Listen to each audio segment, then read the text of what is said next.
All right. So today is I don't know if you're watching this on day 30 or not of Deaf Awareness Month, but this video is for day 30 of Deaf Awareness Month.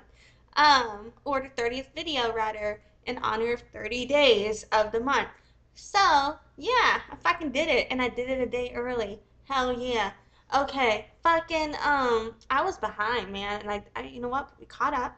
So today, what I want to do is talk a little bit about what Deaf Awareness Month means to me, but we'll also be talking about this as we go over. Like, I'm just gonna show you the playlist that I put together for the month, and I'm gonna recap each video that I did and tell you about it for a minute. And then we're gonna go over some articles that I've pulled up. And there's also um, why, what Deaf Awareness Month means to me goes in hand with an issue I want to call out within people of proximity to deaf community. And so what I'm also going to do is talk about problems I have with sources on deafness that are out there in the world. And so, yeah, and yeah, it's just going to be an interesting little ramble of a live, I think. But whatever. I feel like there should be a certification for people who make it to the end of this live and watch like all 30 on, deaf awareness. But what I think the importance of this video in particular is just like kind of summarizing and reiterating and recapping everything we've talked about this month and just kind of reminding you of some key points, some things to take away from this, along with reflecting on just kind of like why representation and autonomy and recognizing deaf people as the primary source is so important. And on that note, it's really because like a lot of hearing people, they will not listen to a deaf person on deafness, but then they will go cite other hearing people and they will get other hearing people to have a collective agreement on what deafness is, and they will say, well, we all agree, so fuck you, what do you think of deafness? And they have no deaf lived experience, and that is our life. And so having be paying attention to deaf voices and not letting people tokenize their proximity to us to speak over us is what's important, right? Um, so yeah, that's what this month means to me, is an opportunity to reflect on deaf autonomy. Um, so yeah, what I'm gonna do now is roll my intro, then we'll talk about the material we've covered this month so far, and then I'm gonna go over some articles in general about the concept of Deaf Awareness Month for those of you who are new to this altogether, in case I didn't do a good enough job of explaining the concept of Deaf Awareness Month, because I've talked about why it's important to me before earlier in the month, from showing a video from last year and stuff. But yeah, I just want to, touch base again on just like making sure we've covered um, some more general information about it. All right, let's do this thing. My bad. Hi, my name is Lexi, aka Deaf Child. I'm born deaf, hard of hearing. My team was one of the top teams between 2020 and 2024 in New Orleans and Louisiana. I began doing business as Deaf Child in 2013, marketing 2011, and sales 2009. I've earned 50 plus certifications in marketing and sales, and I have my Bachelor of Science from Loyola University, New Orleans, with a music industry studies major and a business administration minor. Visit my site at noladeafchild.com. Okay, so first of all, let's just go over the playlist that I put together for the month. Um, what I think I might do is leave up these videos in the I might leave up all of these videos on my live stream tab for about the rest of the year, because what I've been doing is like to shift focus, make sure focus on content that I find more relevant or up to date. Um, in terms of my processing of life, I've been, archiving and just kind of unlisting videos, but all the videos that I've been unlisting, are still on my profile. Let me just take a moment real quick to discuss that real quick. My bad.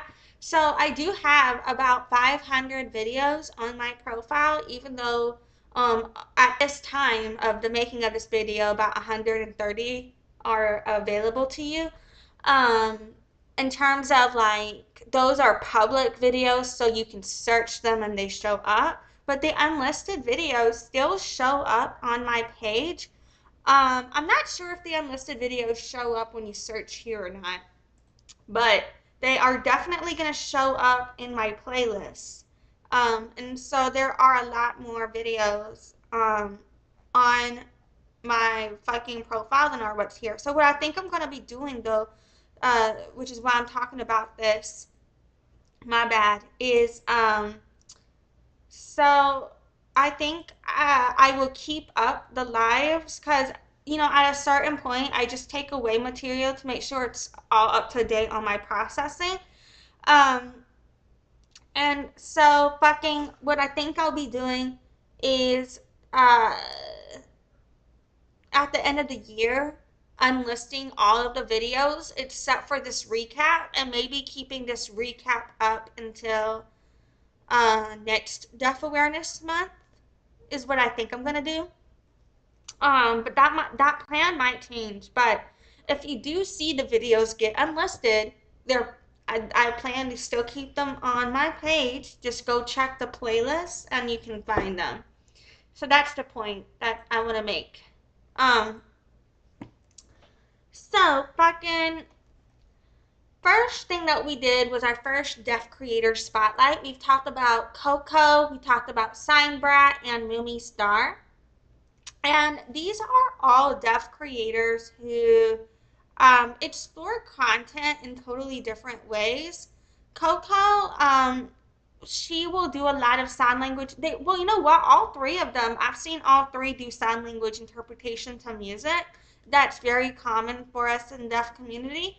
Um, and Coco will also do just like all three of them actually will do a lot of deaf awareness, deaf advocacy, advocating on um, why deaf may sign or speak, and like cultural appropriation as well as like preservation of sign language. And they all three do make material relating to jokes and things like that as well. I find from Coco, you're gonna get also more dances and more trends and more fashion with her content. With Sign Brat, I mean, all three of them are funny, but Sign Brat does like a bit more comedy skits and jokes and entertainment with how she approaches things. And then Mimi Star, she will do a variety of content as well, but I find she also will be sharing her lived experiences through overcoming different aspects of trauma in her life as well. And I find that it's been something that I've found really helpful for me in my processing of how to start conversations or just normalize conversations about talking about the shit we're going through when we're going through it.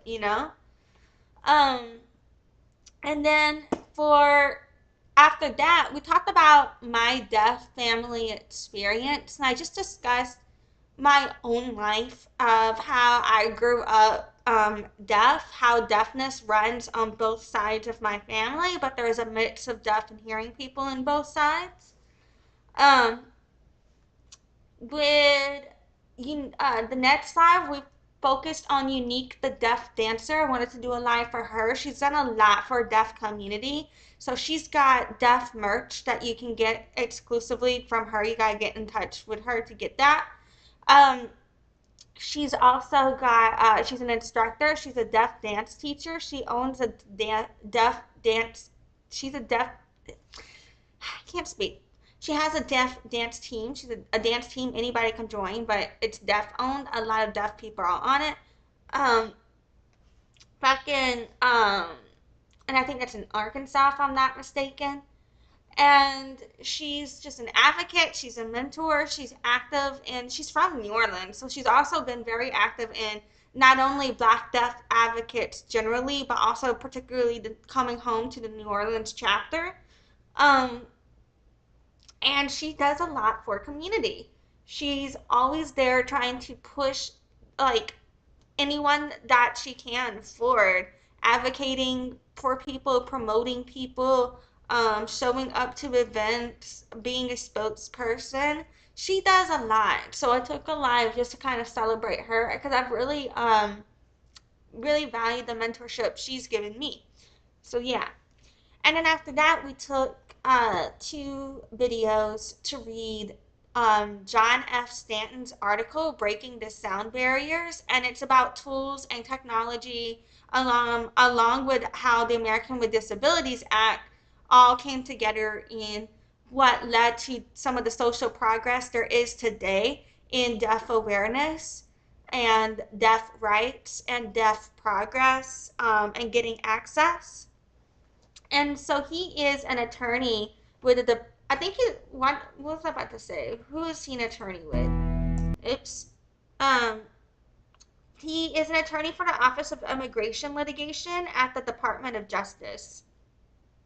So he's on some fancy shit. Whether or not, like, even if, like, I disagree with the colonial concept of upholding the colonial institution of this judicial system, I still think it's nice to see, after the dark legal ages of deaf representation, to finally see at least one deaf person, get to where he has that level of career um, stability. But then I also, do have that conflict, that value alignment conflict with at what cost? You know what I mean? And what is being upheld, right? But after that, we talked about deaf with attitude, shopping deaf community, deaf with attitude, and this is put together by Jeffrey Mendez, and he's someone who is one of the first people to where I'm like, okay, deaf pride, deaf gain, like, and I'm actually seeing and being exposed to environments, like, after being kind of like either completely hearing people trying to negate me when I tell them I'm deaf, or people putting me down for the concept of being deaf. This is one of the first times that I'm seeing in my life people who are celebrating deafness, that meant a lot for me, and so I really had to highlight that. And so that was our Shop Deaf Community one. And then after that, we got Warren Wawa Snipe for Deaf in Music one. And he's instrumental in getting any form of modern deaf representation in music. And he is the founding thought leader and creator of deaf hip hop, or dip hop. And he's an amazing person. Highly recommend following him. Then we did our second deaf creator spotlight with Jason Gervais. He's a deaf ASL instructor. That company is called ASL Pinnacle. Highly recommend checking them out. And his content, you not only get some travel content, but you also get a lot of uh, information that you may not otherwise know about, like, the differences in signs, and like how signs came to be, because he's really into like etymology and stuff, and like he's really good at teaching about signs. And then Curtis Griffin, he's recently changed his profile links. I'm pretty sure I linked it in the description correctly in the videos, but he's gone from being promoting himself as Curtis the Mailman Griffin to What the Griff. So keep an eye out for that if you're looking for his profiles. But Curtis Griffin is a deaf comedian. And not only is he a deaf comedian, though, he does take the opportunity in his content to advocate on deaf issues. Although I will say he primarily focuses on humor, I feel he also is instrumental for me in guiding people on somewhere to go for deaf education, because in his deaf humor, you're going to, if you want to find out about what the joke is in that process, you're going to get educated on deaf issues. But you know what I mean? Um, and then Girl and Creativity, they also incorporate sign language, primarily ASL finger spelling, um, into their designs. And they do like a lot of ASL puns and different holiday themed apparel and merch that you can get from them as well. And they are people who, like, for different holidays, they create these animated graphics online. Um, and being able to see that deaf representation and seeing people celebrate the holidays, even if it's the ones that are colonial constructs, having that deaf representation and finger spelling means a lot, because it's like everywhere you go, you don't have access. So when it's like, oh, look, boop, there's some people that, like, you're going to go to that space and you can expect, at least a certain level of being able to be understood. That means a lot when you don't really have that anywhere else in the world. So yeah. And then we did a crash course on ableist language. Is it a crash course if it's 2 hours though? I don't know. I mean, it's not 2 whole hours. It's 1 hour and 52 minutes. Fucking. But this one, I really just give a bunch of sources and we go over a lot of material and the general concepts of discriminatory language, ways it's executed and upheld in society, and different scenarios as well, in which you can see different forms of ableism, so you may recognize things that you may not have realized were ableism before, perhaps. You know what I'm saying?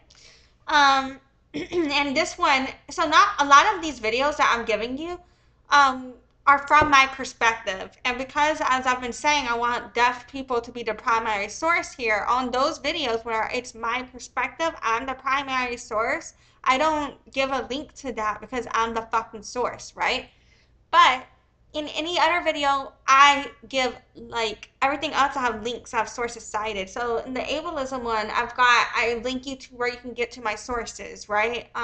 With the ones where I'm sharing these creators, I link you to their profiles, things like that. So then we have, so the deaf access in society, deaf obstacles in the workplace, and deaf access in the workplace. These three videos are from my perspective, and they talk about, um, basically why we don't have accessibility, what provides us accessibility, how we all have different access needs, and will require different accommodation needs. Um, and we've discussed obstacles preventing us from having that accessibility in work, as well as accommodations that do give us that accessibility in work. And then after that, we discussed Definitely Dope, who is Matt Maxey. And Definitely Dope, he not only has apparel and does merchandise as well, he is also a deaf rapper in sign language. And this is where I introduce you to the concept of how when deaf people sign in music, in my opinion, it is as much music as notating music and music theory is, because it is an arrangement of sound in space and time. Okay? And that is what makes it music. So, that's where I introduce you to that concept, and we discuss Definitely Dope's role in hip hop today as well. And then after that, we move into talking about Sarah Miller of Language Priority. I think her other handle is Adventures in Deaf Ed, if I'm getting that right. And um, she's deaf and she shares her journey. She not only is a deaf educator and shares her journey in teaching sign language and creating apparel, she also shares her journey just being deaf in general, deaf awareness, deaf advocacy, and how you can better accommodate deaf people. And then on our third Deaf Creator Spotlight, we have dancer Antoine Hunter. He does art. He's known for putting out these art exhibits. I can't even articulate uh, how cool what he's put out is, from photography to being involved with sculpture. I just said photography, to dance. Like, he's done a lot. And then Jacelyn Fincher, she is a deaf model as well as, and these are all deaf advocates for me, as well as someone who does, like, deaf song interpretation and terms of ASL, and will be doing dancing. And so her content can be fun to follow because she's very lighthearted with how she approaches things typically.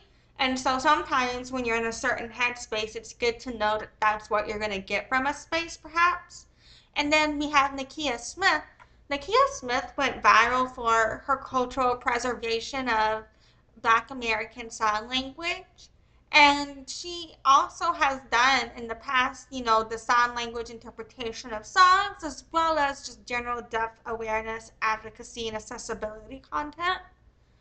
And after that, I went over hearing role in deaf community. We've talked about ways hearing people can support deaf autonomy without tokenizing us or exploiting us. Um, and that's primarily what we discussed. And then we went into how to moderate deaf friendly spaces. And with that, it is all about basically making sure that on deaf issues, deaf people have autonomy when it comes to any type of deaf conversation, along with making sure deaf people have the same autonomy as everybody else in the group, in regards to what is happening, as well as accessibility, and asking each deaf person what they need for that access and accommodation in order to provide that to them, as well as tips on what you could perhaps be doing if you got a lot of deaf people coming. So you're going to be offering a variety of things. What could that look like? Um, and then we went over hearing aids and cochlear implants. With the main takeaway here is that hearing aids and cochlear implants don't work the way a lot of hearing people think they do. They think they're like glasses, and then you put them on, they work, and then you see. But that's not true. Like, when you put on hearing aids, that doesn't allow you to hear sounds you couldn't hear before. What it does is amplifies the sounds on the frequencies that you can hear into the decibels that you can hear. If you can't hear it at a certain, if it's too low, but you could hear it if it's louder, it'll amplify that, and it'll then also convert the frequencies from the sounds you can't hear and put it on the same frequency of the sound you can hear, which muddles it. Um, because there's no other way for deaf people to receive that information, because we don't have the ability to process at that frequency. And there's another thing, some people, like, they don't get that each deaf person is different. So yeah, some people on a certain level, depending on where their deafness is, or for each person it could even be at different words or who's speaking or what's the environment. um Fucking, you can have, like if you say something louder, sometimes, yeah, it might help, because with where my deafness is on our frequency and at a decibel, if you're louder there and you put it to where I can hear, then I will be able to hear it, right? But on another level, if I'm deaf and that crosses over, doesn't matter. It doesn't matter how loud you are because I'm deaf at that frequency. I won't be able to hear what you're saying if I'm that deaf at that frequency, right? So that's what people don't understand, like how amplification doesn't always equate to reception of the information. Um, and that's a metaphor for life. Boop. Okay, so fucking then in Deaf Family Matters, Deaf Family Matters is a page ran by Bridget Lemus. I don't know if I'm saying her name right, my bad. Um, Lemus.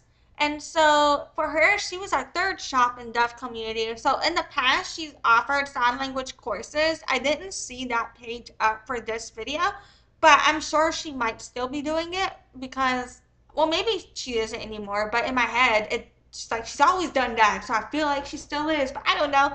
Uh, Maybe she is taking a pause on that. I don't want to speak for her, but ask her. I think, definitely feel free to reach out for her about that. And she's got a store, so definitely contact her store. Go support her, go follow her. She's awesome. She spreads a lot of content. She's been doing a lot of cooking videos in sign language lately. I love it. um and she spreads a lot of advocacy and awareness on issues deaf people face, particularly when it comes to things like getting interpretation and having access and accommodations in society. So I highly recommend giving her a follow. And um, then we have predictions for future of deaf access. So with this one, I kind of wished I talked about how people are trying to act like headphones are good enough to be hearing aids, but you know what? That's a different story. I don't think that technology is there yet, but that's just me. That's just me.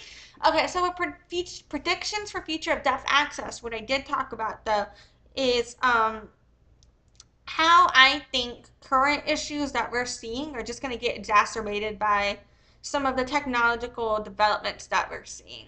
So I foresee there being more advancements with captioning technology, for example, and I foresee um, when that comes, there's going to be an issue where people can caption sign language, but it's not getting it accurate, and there's going to be a time or there's a harder barrier for deaf people to correct hearing people in the correct signs because they're going to be listening more to the wrong captions than to deaf people, because I think it's going to be like how, how when you use speech to text, it gets a lot of shit wrong. It's going to be like that, but worse. That's what I think is going to happen. And cultural appropriation and discrimination and hair splaining are going to peak. They're going to go real bad, I think. Like, we think we're redlining now, it's going super redline, I think. Um, in my opinion, that's what I foresee. And then after that, we discussed Sean Forbes. We discussed where he's been instrumental in deaf progress in terms of being a co-founder of Deaf Professional Arts Network, aka DPAM, and how a lot of his music has been instrumental for deaf representation at times where deaf people didn't really get to see many other deaf in music. However, we also discussed another how he's also been problematic in deaf community, particularly as it comes to representing deaf community. And you can watch this video to see where, in my opinion, there could be some potential, arguably, perceivably, an anti-black video, in my opinion, that was produced, and was still up on Sean Forbes' page at the time I covered that video. And so that's what we discussed in that third deaf and music video here. And then after that, we went into our fourth deaf creator spotlight, where we covered Kayshana, Shayana Clearbrook, and Scarlett May. Now, Kayshana is deaf, blind, autistic, and black, and going through college at this time, dealing with a lot of intersectional issues as it relates to disparity. So at this time, her content production has been kind of focused on a call to action, asking people if they can help her with some of her support needs that it takes to make it through college. And so for that, I linked her information and the description of the video. If you want to go, if you're able to support, that would mean a lot. But she also, in general, spreads a lot of information for people to know about all of these intersectional experiences on how you can better support and be in community in a way that's supportive in terms of hoping to amplify an autonomy for individuals, right? And supporting human rights issues. So I highly recommend supporting her channel, giving her a follow. Did I just use the wrong pronouns? Their pronouns are they, them, and I think I'm using she, her because I'm so fucking colonial. I don't know why I'm fucking. God damn it, dude. Bruh, that's fucked up. I'm sorry. I am so sorry. Okay. Their pronouns are they, them. Back. Okay. So go give them a follow and check their shit out. I think it's important for everybody um, just to be exposed to different perspectives that aren't normally in our lives, you know? Um, because, yeah, it's like one thing to meet somebody who, has gone through a certain amount of things, but it's like not everybody has had all these experiences to where they're actually able to process and understand life from every take on a community aspect when it comes to understanding anti-discrimination. You know, a lot of us, where we struggle with coming together on anti-discrimination issues, is not understanding the lived experiences of things we don't experience in order to better not fuck up, you know? Um, and so I think when you meet people who have more of an experience to where they can speak on all of these concepts, that's a unique time to be able to take in what teachings they want to bless you with, because that's one of the rare times you're going to be able to process the lived experience from someone who's actually understood trying to argue for anti-discrimination on all intersectional factors. You know what I mean?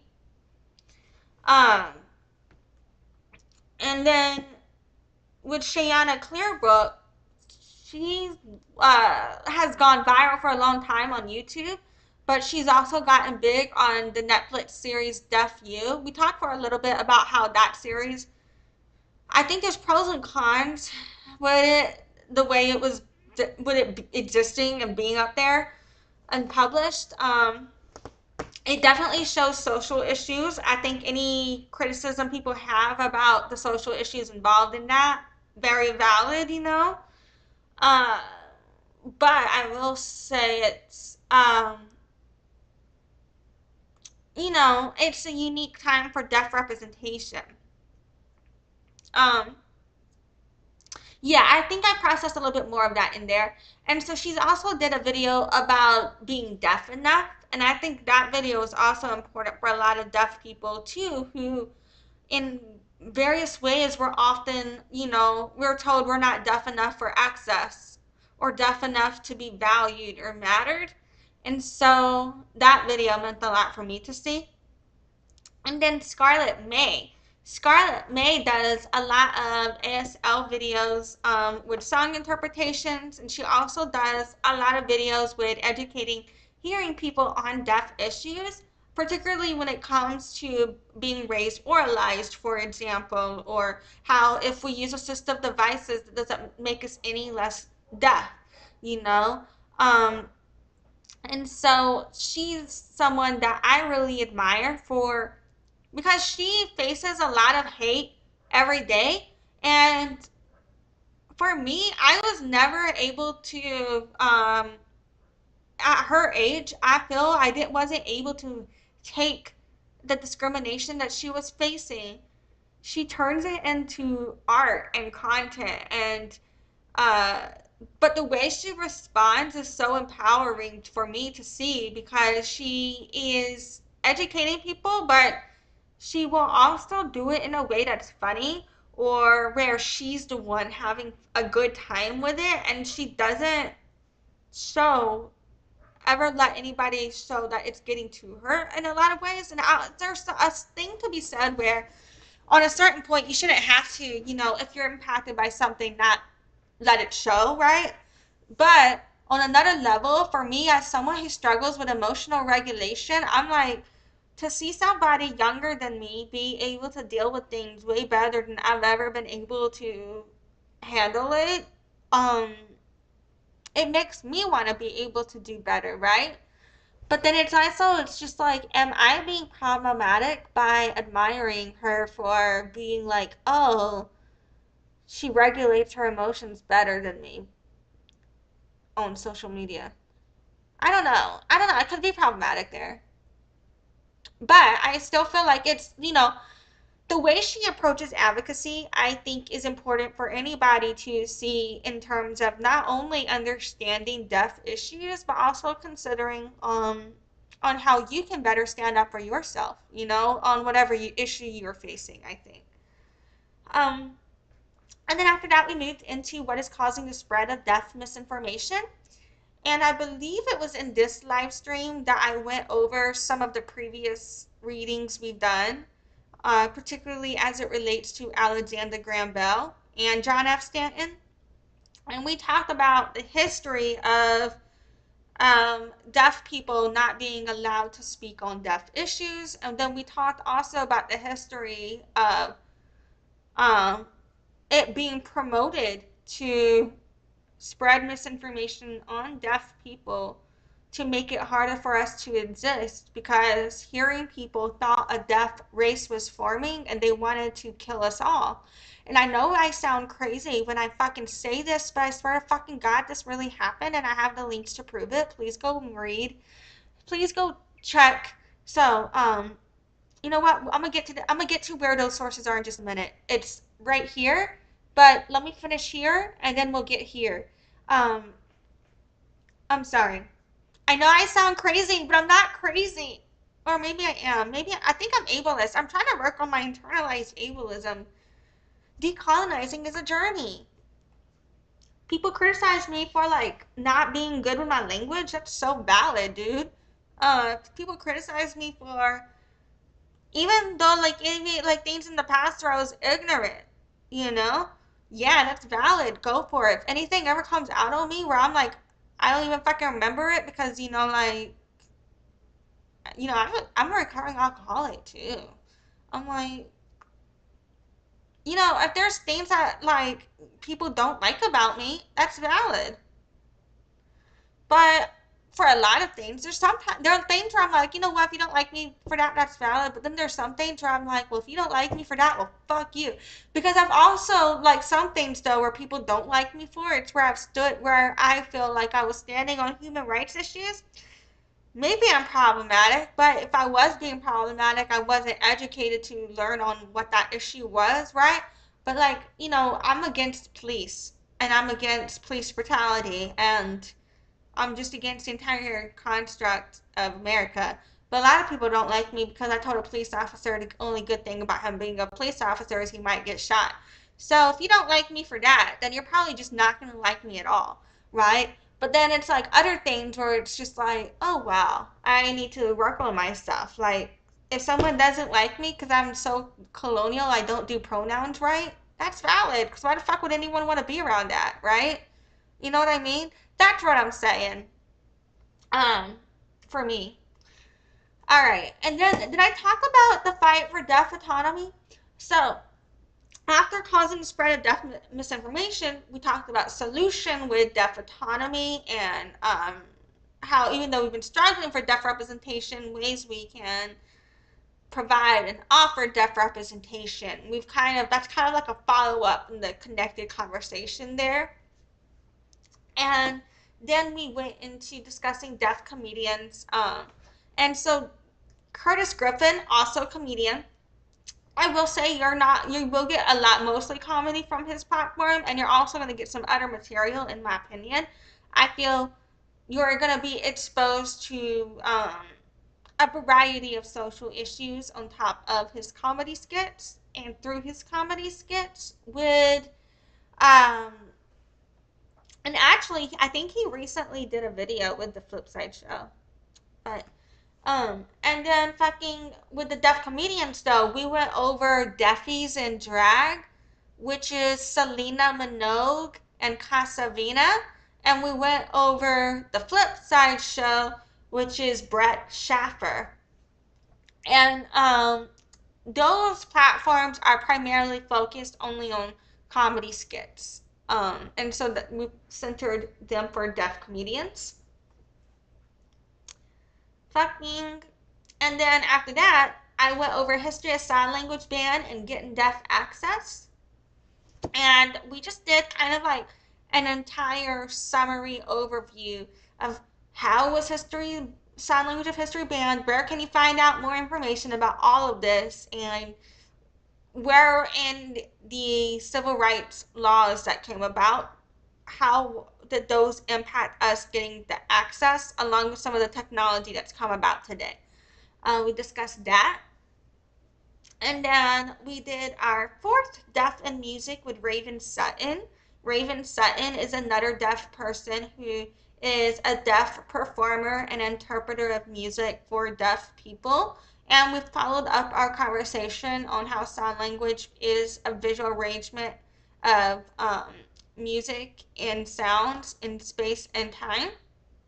And we also talked about a couple of the hearing people and that have supported Raven Sutton, some of the hearing interpreters, and we talked about positive ways hearing people can represent their connection in deaf community.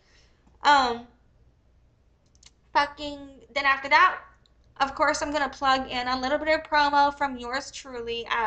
We went over some issues I'm having with my store. We went over the timeline of why I haven't promoted much on my store and where I'm going to get to promoting more. Um, and we also discussed what content is coming out on my store in the future. Then, after that, I was so excited about getting mentioned in these lists that I may have had my head up my ass, and I felt like I was a little too conceited and vapid and being like, yeah, fuck you bitches. I'm on top of this list and I stole your fucking clients. Bro, dude, what the fuck is wrong with me? I don't know. I'm sorry. I don't know why I'm like this. I'm gonna work. What the fuck, man? So I'm regretting that video, but I'm gonna leave it up because I just want to show that I suck sometimes. Because what the fuck? I was so excited. No. Anyway, but yeah, so go check that out. And buy my shit. Fucking after that, my last video for this month that I've done so far, we followed up with three creators that have also been important for me to follow: Christine Sun Kim, Hermone and Heroda, and Ricky Pointer.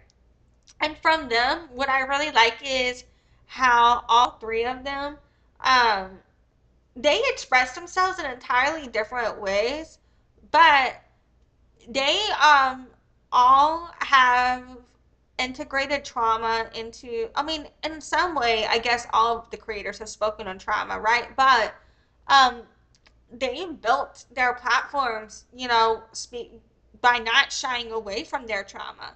And that was really important for me to see them when I saw them because when I was speaking out about my traumas, I was initially surrounded by some people who I feel were part of perpetuating the traumas. And when I would try to speak out on things, I would basically be shamed for it and things.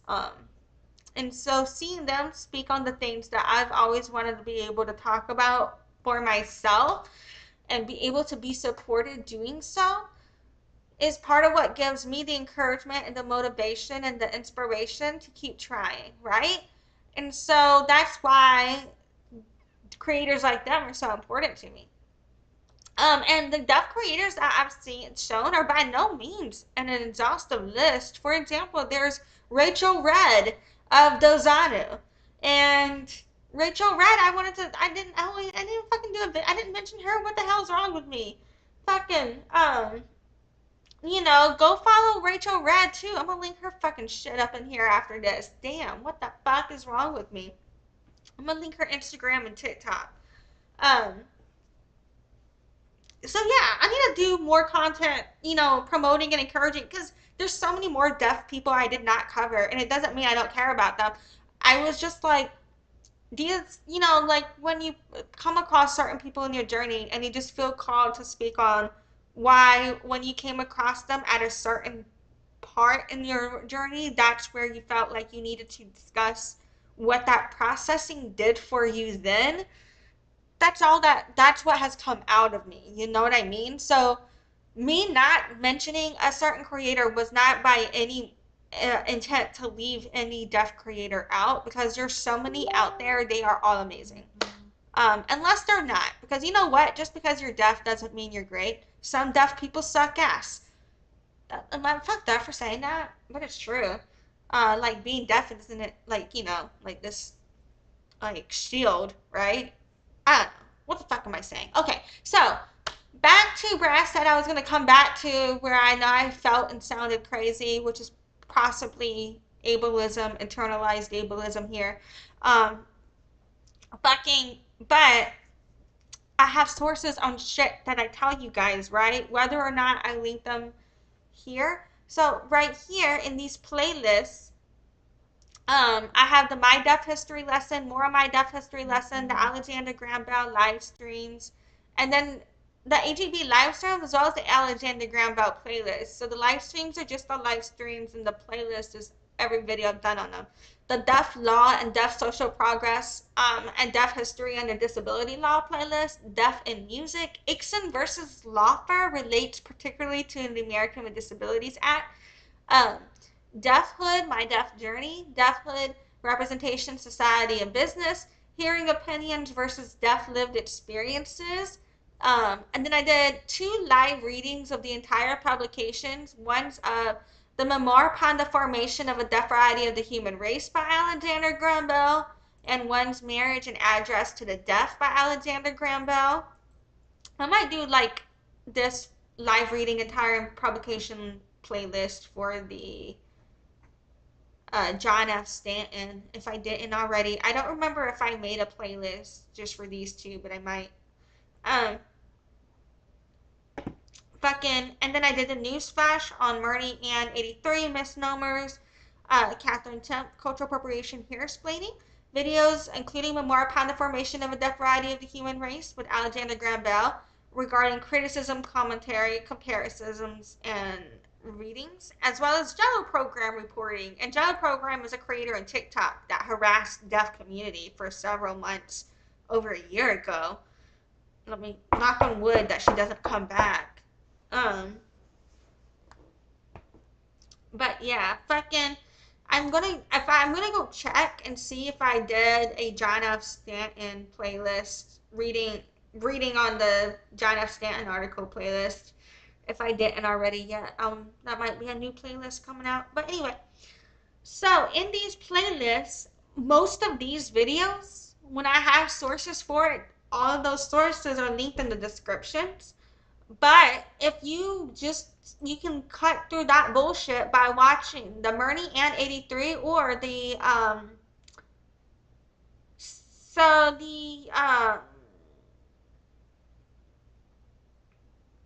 7-hour live stream that I did on deaf identity, um, ableism disguised, deaf identity disguised as pride thing, ableism, disability live stream thing. I can't remember what the fuck that title was, but that 7-hour live stream that I did on deaf identity, that one, if you go watch that live stream, that fucking has over 170 sources on everything that I'm fucking saying.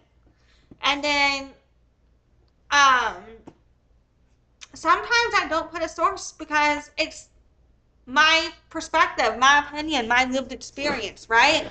But because so many people gaslight me on everything that I've talked about, I've gotten sources for it. So in most of these videos and most of these playlists, you're going to be able to go in there and get some sources, and a lot of them. So yeah, not in the, I mean, I do try to my best to link to stuff in the, Deaf Awareness Month 2024 playlist. But a lot of this, is from, like, for example, I do link to the article for breaking the sound barrier. When you click on these videos, you can find an article, right?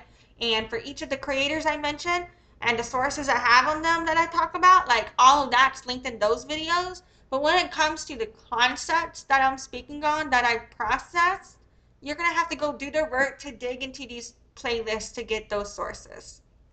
And then in some of the videos too, I do try and do some work and go ahead and just link you to the video you can get the sources on and the description of that video as well. So yeah, so this was an overview. This is the recap. This is in conclusion. We have now summarizing up our recap here on Deaf Awareness Month 2024. And as we've gone, we've talked about what does it mean to me in terms of the representation and the autonomy and having that space for having deaf voices on deaf issues, right? Um, what I need to remember to do is create that John F. Stanton playlist, but also um, go link to Rachel Red profiles. I need to remember to link to that. Okay, so Falcon, um, September Deaf Awareness Month. This is an article put out by the Mayor's Office for People with Disabilities from New York City. And here they just talk about how sign language is National Deaf Awareness Month. And so they're trying to increase their awareness on deaf issues, individuals, and cultures. So, yeah. My opinion is this needs to be from a deaf perspective. So I'm hoping that they're citing or sourcing deaf people. Otherwise, it could still be problematic. So language. They put clear definitions of deaf and hard of hearing along with cultural implications. Deaf equals profound hearing loss. Hard of hearing is mild to severe. Okay, no. See, this right here is wrong. This is misinformation. Um, Hard of hearing, so, is also deaf. Deaf is not limited to profound hearing loss. And deaf isn't about having hearing loss because not all deaf people have any hearing loss. If we were born without hearing, that doesn't mean we ever lost it. We're just born deaf. We have deaf gain, not hearing loss. So this is written from a hearing-led perspective, in my opinion, where it's very based on hearing cultural assimilation. And that's why we need deaf voices on deaf issues. We don't need hearing people making content for us. So, deaf includes all deaf people. It doesn't just mean profound hearing loss. Deaf can include people of deaf culture. Hard of hearing can also include people of deaf culture. Whether or not not all deaf people identify as culturally deaf. Whether or not you're deaf or hard of hearing has nothing to do with cultural deaf identity. Letting you know right now. That's not what this means. Hard of hearing refers to hearing privilege. If you're hard of hearing, that means that you have the ability to be able to hear some words to where you are able to communicate. Even if you don't have full access, we have some of the communication where we have able to temporarily pass through the hearing world in ways that deaf people who don't have that hearing privilege don't. However, that doesn't negate our deafness. And I'm profoundly deaf. I'm hard of hearing. You can be profoundly deaf and be hard of hearing and have hearing privilege. So this is clearly written by someone who doesn't understand deafness. And so the key thing is to have deaf people, deaf perspectives on these issues. And a lot of people will say, well, I'm disabled so I can speak for deaf people, but they're not deaf. And that's not true. That's another issue I fight on. Just because I'm deaf doesn't mean I can speak for what it's like not to have an arm. You know what I'm saying? Now, it does get this line correct. It says, don't use hearing impaired, that we prefer deaf or hard of hearing. This is correct. It says, don't use the term deaf and dumb or deaf and mute. Now, I will say never use deaf and dumb. Obviously, that one's right. But when it comes to deaf and mute, this one is a personal preference. And here's why. Some people don't want to be called, so you can, it is correct to never generalize deaf people as deaf and mute. That is wrong for sure. However, there are deaf people who identify as mute, and so we're not going to negate that either. Um, because, that's a whole different story.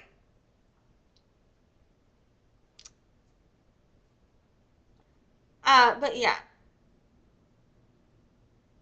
Where it says, oh my God, it says put the person first, person who is deaf or hard of hearing rather than deaf person or hard of hearing person. This clearly doesn't know what the person first language means. Person first language means saying deaf person or hard of hearing person, not person with deafness. That's person first language. You do say saying person who is deaf is, it makes it sound like you're trying to separate me from my deafness when I'm a deaf person. It's deaf identity. So right here, they're not using, they're misusing what it means to use first person, first language for deaf identity. Um, so yeah, fucking, let me make sure I'm right here in the description.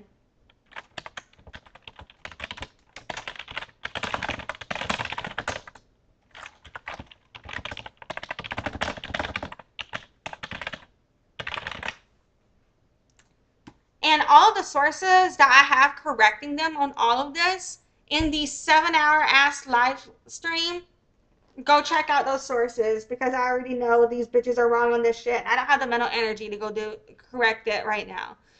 Fuck it. But these people are wrong. Anyway, fucking alright, so they are correct when they say 90% of the deaf population are born into hearing families.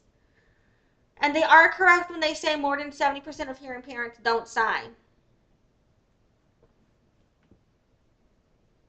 Now, with interaction etiquette, they say follow the person's cues to find out for sign language, gesturing, writing, or speaking.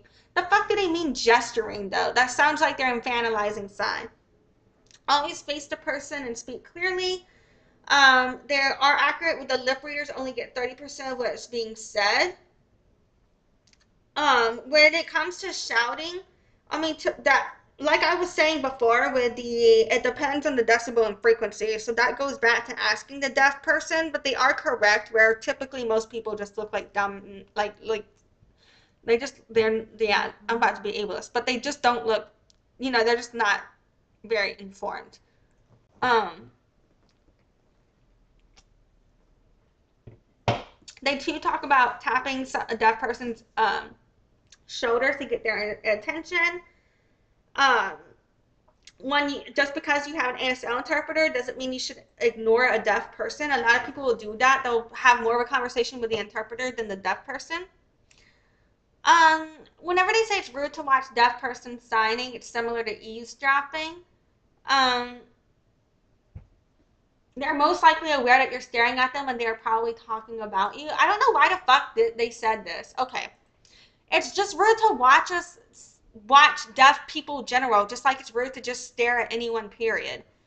But I mean, sometimes if you're just fucking staring at us, yeah, if you're staring at us, we're probably gonna talk about you staring at us. But I don't like this line where they act like deaf people are talking about you. Like, what the fuck?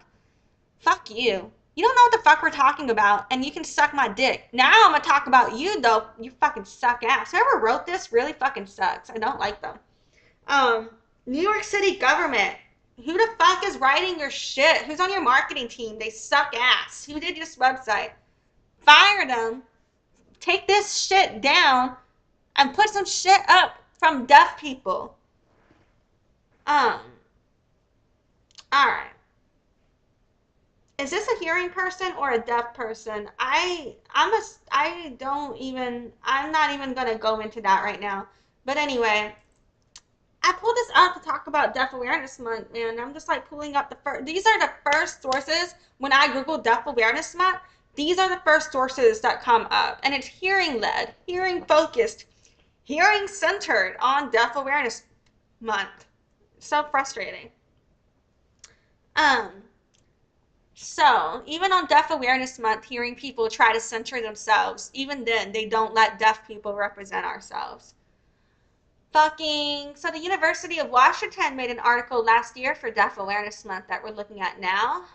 I'm not going to read all of it because I'm assuming that I'm just going to think it's wrong again. Who is Nicole Reeve Parker? I don't know if they're deaf or not, but they do. So here, I don't know. The fact that they're talking about Deaf Awareness Month, but they put CODA in here, yeah, talk codas are important or whatever. There's a space and time, but you shouldn't be centering codas at all during Deaf Awareness Month. Um, and where they do this separation between capital D and lowercase d in here, that is some hearing cultural assimilation bullshit. I don't like this article either. I don't know if a deaf person wrote it or not, but what the fuck is this? No, a deaf person didn't write this because so this is part of interpreter, but I'm just bothered. I don't think maybe a deaf person wrote this, but I would be highly shocked if this person is deaf. So the state of North Carolina, Rory Governor, for Deaf Awareness Month, put a proclamation on here, talking about how they're projected to experience an increase in people, but they call us with hearing loss, but we're deaf, man. Where they refer to deafness as hearing loss comes from this concept of where they are looking at what we don't, seeing us as something that we don't have, something that we're not good enough or full enough. Why are we haven't lost shit. You've lost brain cells. That doesn't mean that, you know what I mean? Like, what the fuck? Maybe I'm ableist on that. Um, but yeah, and it's just we're talking about the deaf population of North Carolina, about ASL, um, cultural and linguistic mind community and shit like that. So I was talking about recognizing September as Deaf Awareness Month to commemorate the first Congress of the World Federation of the Deaf, held in September of 1951, and the United Nations proclamation of September 23 as the International Day of Sign Languages. So yeah, that's the meat of what I was looking for from these articles, you know. But instead, what we got was some like bullshit. So from here, from Western Michigan University, I did skim and scan this one earlier. I think this one will be a better one. So it says September is Deaf Awareness Month. Learning and being aware of deafness. You see, I don't like that it's calling it hearing loss though. Like, I guess for some people who are late deaf, I prefer to just call them late deaf. I get that they feel they have hearing loss because they had hearing and then they lost it. But for those of us who are born deaf, when you see us as someone who has lost something just because we weren't born the same way as you, is discrimination in my opinion. Because I don't need to hear to be as good as you. Fuck you, in my opinion. Anyway, deaf culture and deaf identity can be extremely helpful. What? I don't. For me, where they talk about how it's extremely helpful to hear, though, it seems like they're just like, yeah, let's exploit this shit in that wording. I don't know. It says you never know when you might run into someone who is deaf, so we want to share 10 things to be aware of for Deaf Awareness Month. 10 things to know about deaf and hard of hearing people. Was this written by a deaf person? Because if not, it kind of sucks. I just want to know. Anyway, but it says if someone doesn't respond to you, they most likely can't hear you. Um, I don't know. Maybe that depends. That doesn't. I don't. What that doesn't. I don't like this one because we still respond even if we can't hear. We're still expected to respond. So I don't really like this one. It is true that if we don't respond, it's because sometimes we didn't hear you and it'll be because we're deaf. But I don't know. I'm a marinate on this. So too, it says every deaf person has their own preferred methods of communication and language. That's true. It says some deaf individuals may not identify as deaf. Yeah, that is true. The reason deaf individuals don't identify as deaf, though, comes from colonialism and forced cultural assimilation and a discrimination against deaf people and a history of trying to make deaf people as hearing as possible. And then it says social situations in various environments may be different for deaf individuals. No two deaf people are alike. Deaf does not mean dumb. Deaf people don't often consider deafness as a disability. Using hearing assistive technology is a personal choice. Deafness is often invisible. You don't need to feel sorry for our deafness. Um, so yeah. Oh, God damn it. I wrote a note here to remember to do the Rachel Red shit, and I fucking edited it out, forgot, whatever, fuck it. Okay, so this one, don't, I have mixed feelings. I don't think I like the concept of deafchildren.org, and it's why I keep doing business as Deaf Child, because this is hearing people trying to speak and tokenize and use their proximity for deaf people to not recognize or validate our autonomy and to speak over us and make choices for us. Because it's a bunch of hearing people who, instead of asking deaf community and deaf adults and deaf people for help on giving deaf accessibility, it's hearing people who decide to come together and speak over and for deaf people and ignore us. And so I don't find them to be an accessible source. I don't find them to be a helpful source. I think they should either give this platform to be controlled only by deaf people, or they need to shut down altogether if they want to be deaf friendly. Otherwise, in my opinion, they're just discriminating against deaf and upholding Alexander Graham Bell shit against us. But they have an article about how September is Deaf Awareness Month. Um, so but in this, what they do is just use it to get you to sign up for their ASL classes. And they just kind of are exploiting, appropriating, and profiting off of deaf culture and deaf sign language, even though it's a parent hearing led organization exploiting deafness for their profit and not centering deaf voices. So it's extremely problematic. So this is an example of discrimination against deaf community, tokenizing proximity to deaf people to do so.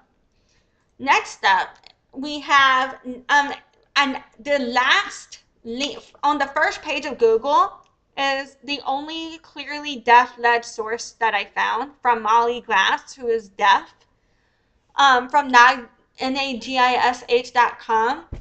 Nagish, I don't know, .com. We've got this article about National Deaf Awareness Month from last year.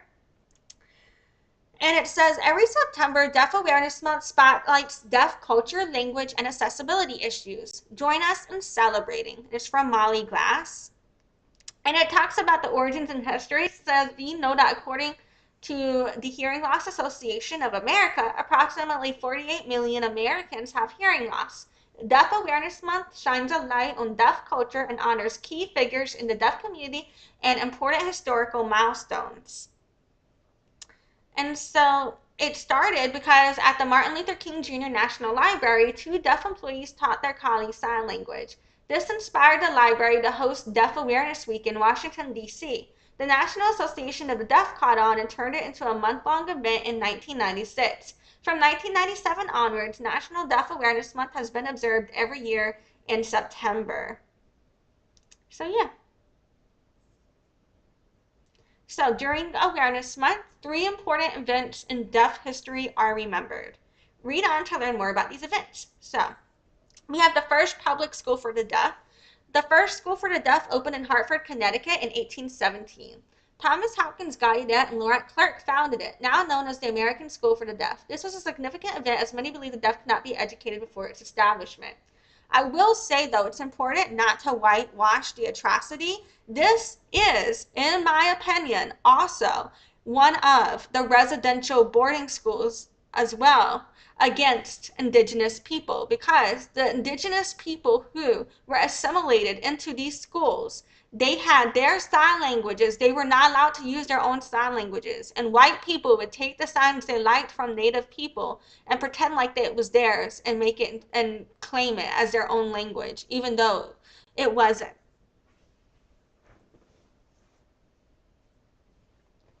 Then we have the founding of Gallaudet University. Thomas Gallaudet later recognized the need for accessible higher education for deaf students. He became the superintendent in 1864 of the National College for the Deaf, and at the time it was called for the Deaf and Dumb, which has since been renamed Gallaudet College and is now Gallaudet University. It is the world's largest university for deaf and hard of hearing students. First deaf president.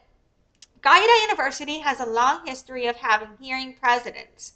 By March 1988, many deaf students were dissatisfied with the lack of deaf representation and started protests known as the Deaf President Now movement.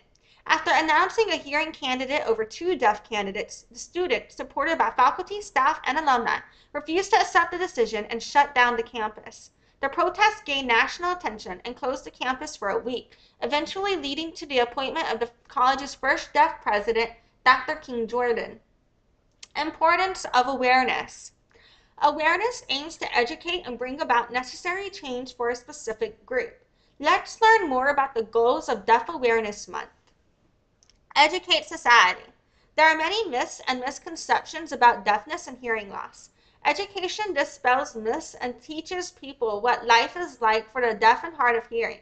For example, one common misconception is that there is a universal sign language. In reality, over 300 different sign languages are used worldwide.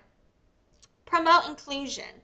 Deaf and hard of hearing people have long fought for equal rights, such as passing the Americans with Disabilities Act. However, more work must be done, such as ensuring access to captioning at movie theaters and sign language interpreters at schools and medical appointments. Mainstream society can do much to push for greater inclusion for the deaf and hard of hearing. Encourage advocacy. Inclusion fosters advocacy and ensures that deaf people have a seat at the table when decisions are made. As deaf people are a cultural and linguistic minority, having strong advocates makes it easier for them to be heard. International awareness. Deaf Awareness Month is also celebrated internationally during the fourth week of September every year.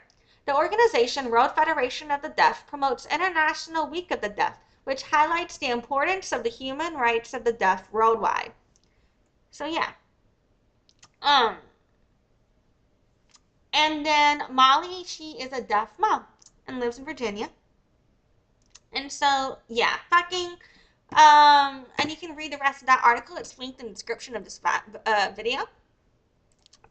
So yeah, that's like where I want to talk to you guys about today. So, where it comes to the whole point of Deaf Awareness Month comes from part of it recognizing where deaf people protested because hearing people were trying to control our education, our autonomy, and not letting us represent ourselves on deaf issues, right?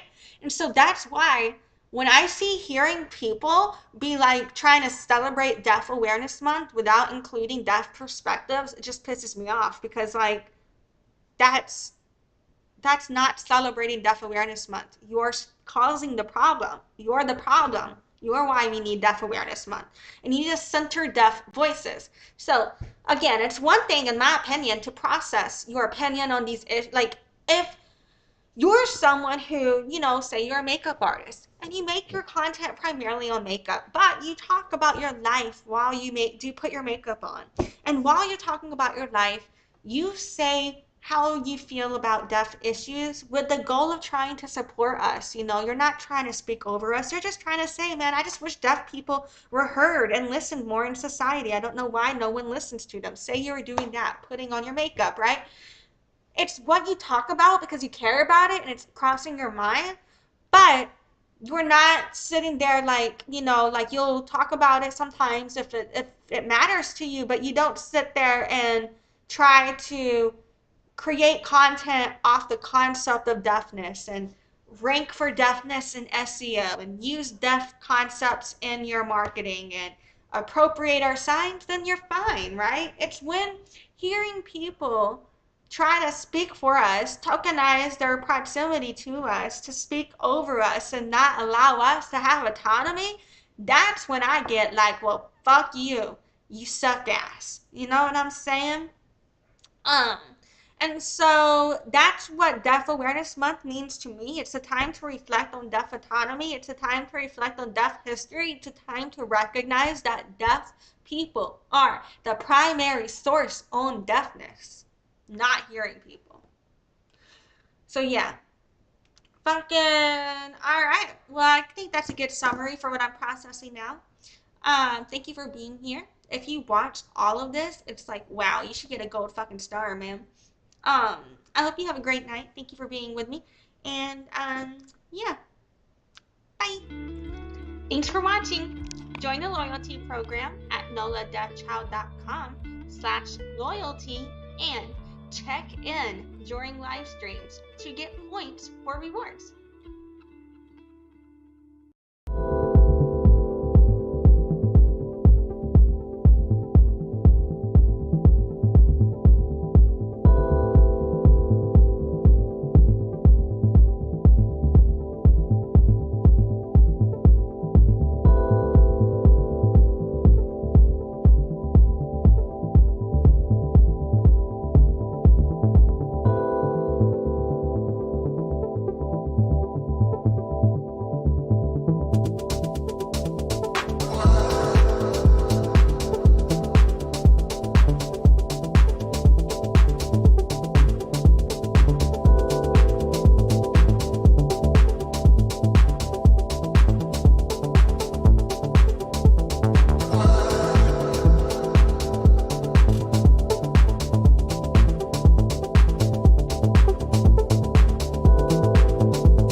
Bye.